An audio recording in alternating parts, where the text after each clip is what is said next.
I used to think life was one big party.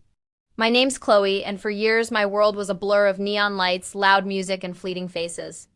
I lived for the night, chasing the next thrill, the next high.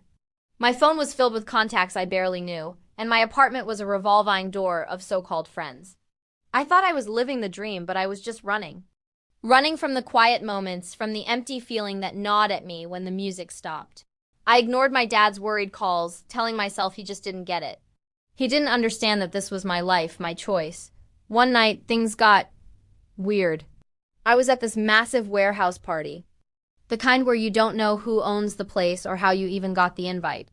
The energy was electric, but something felt off. I followed a group to a VIP area, a dimly lit room away from the crowds. The vibe shifted instantly. The smiles felt forced, the laughter sharp. Suddenly, I felt a prick of fear, a cold realization that I was in over my head. The friendly faces turned predatory, and I was cornered with nowhere to go. My heart hammered against my ribs, and I felt a wave of pure panic wash over me.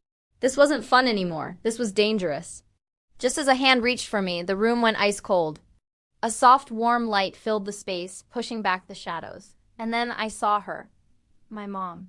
She'd passed away years ago, but she was standing there, as real as anything. She looked just as I remembered, her expression a mix of love and disappointment. She didn't say a word. She just extended her hand, and the light around her pulsed, blinding everyone else.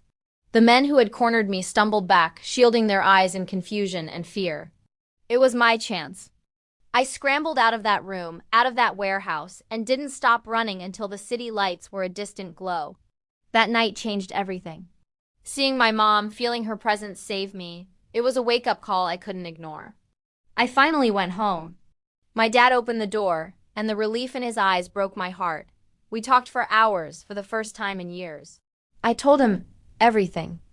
I realized the love I was so desperately searching for in crowded rooms and strangers' eyes had been right here all along, waiting for me. Life isn't about the number of parties you go to. It's about the people who are there for you when the party's over.